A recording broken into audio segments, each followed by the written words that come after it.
ഇന്ന് നമുക്ക് ഈ ചുരിദാറിൻ്റെ ബാക്ക് നെക്ക് സ്റ്റിച്ച് ചെയ്യാൻ വേണ്ടിയിട്ടുള്ളൊരു എളുപ്പമാർഗ്ഗം എങ്ങനെയാണെന്ന് നോക്കാം കേട്ടോ. ഇതിൻ്റെ ഫ്രണ്ട് നെക്ക് സ്ക്വയർ നെക്കാണ് വരുന്നത്.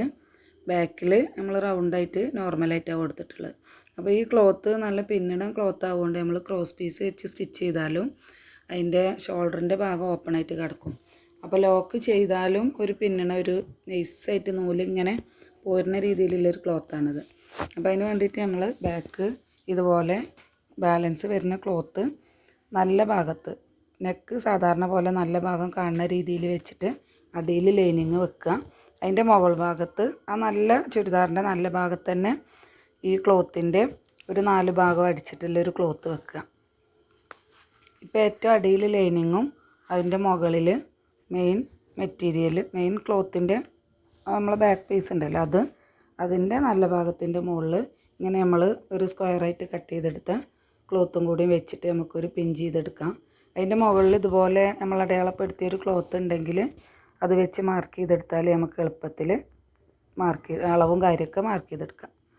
എന്നിട്ട് അത് അതിൽ സ്റ്റിച്ച് ചെയ്തിട്ട് നമ്മൾ മറിച്ചടിക്കുക. അപ്പോൾ അതുപോലെ നമുക്ക് കറക്റ്റായിട്ട് കിട്ടും. ആ ക്ലോത്തിൽ നമ്മൾ ആദ്യത്തെ ഒരു സ്റ്റിച്ച് 4 ഭാഗം സ്റ്റിച്ച് ചെയ്തെടുത്തിട്ടുണ്ടല്ലോ, ആ സ്റ്റിച്ച് നമുക്ക് സ്റ്റിച്ചിങ് കഴിഞ്ഞതിന് ശേഷം ആ സ്റ്റിച്ച് അയച്ചെടുക്കാം.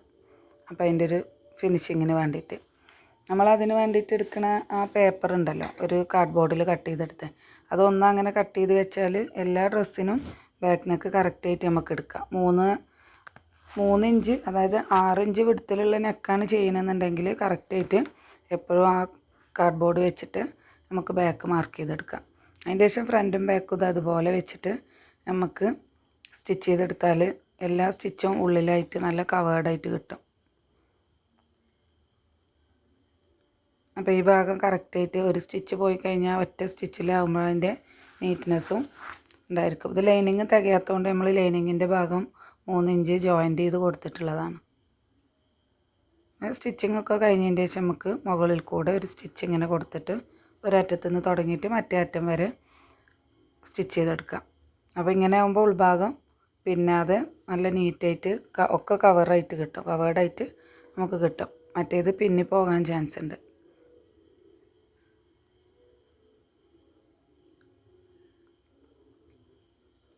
അപ്പോൾ അതിൻ്റെ സ്റ്റിച്ചിങ് കഴിഞ്ഞാൽ ഇതുപോലെ നല്ല നീറ്റായിട്ട് തന്നെ കിട്ടും. ഇതിൻ്റെ ഉൾഭാഗത്ത് വെക്കുന്നത് നല്ല ലൈനിങ് ആയാൽ ഒന്നും കൂടി ലൈഫ് കിട്ടും. പിന്നെ ലോക്ക് ചെയ്തിട്ട് നീറ്റാക്കിയാൽ മതി.